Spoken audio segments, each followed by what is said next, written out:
नमोऽस्तु सूर्याय सहस्रस्मये सहस्रशाखान्वितासंभवात्मने सहस्रयोगोद्भव भवभागिने सहस्रसङ्ख्यायुधधारिणे नमः। यन्मण्डलं दीप्तिकरं विशालं रत्नप्रभं तीव्रमनादिरूपं दारिद्र्यदुःखक्षयकारणं च पुनातु मां तत्सवितुर्वरेण्यम्। यन्मण्डलं देवगणैः सुपूजितं विप्रैः स्तुतं भावनामुक्तिकोविदं तं देवदेवं प्रणमामि सूर्यं पुनातु मां तत्सवितुर्वरेण्यम्।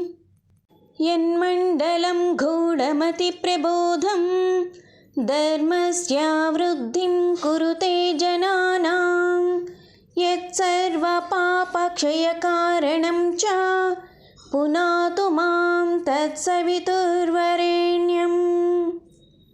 यन्मण्डलं व्याधिविनाशदक्षं यदृग्यजो सामसो सम्प्रकीर्तं प्रकाशितं येन च भूर्भुवः स्वः पुनातु मां तत्सवितुर्वरेण्यम्। यन्मण्डलं वेदविदो वदन्ति गायन्ति यच्चारणसिद्धसङ्गः यद्योगिनो योगजुषं च सङ्गः पुनातु मां तत्सवितुर्वरेण्यम्। यन्मण्डलं सर्वजनैश्च पूजितं ज्योतिश्च कुर्यादिह मर्त्यलोके यत्कालकालद्यमरादिरूपं पुनातु मां तत्सवितुर्वरेण्यम्। यन्मण्डलं विश्वसृजं प्रसिद्धं उत्पत्तिरक्षप्रलयप्रगल्भं यस्मिन् जगत्संहारते किलं च पुनातु मां तत्सवितुर्वरेण्यम्।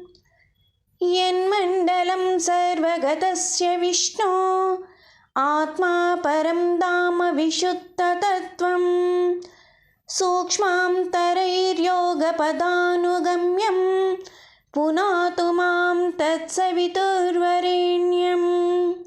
यन्मण्डलं वेदविदोपगीतं यद्योगिनां योगपदानुगम्यं तत्सर्ववेद्यं प्रणमामि सूर्यं पुनातु मां तत्सवितुर्वरेण्यम्। सूर्यमण्डलसुस्तोत्रं यः पठेत् सततं नरः सर्वपापविशुद्धात्मा सूर्यलोके महीयते इति श्री भविष्योत्तरपुराणे श्रीकृष्णार्जुनसंवादे सूर्यमण्डलस्तोत्रं सम्पूर्णम्।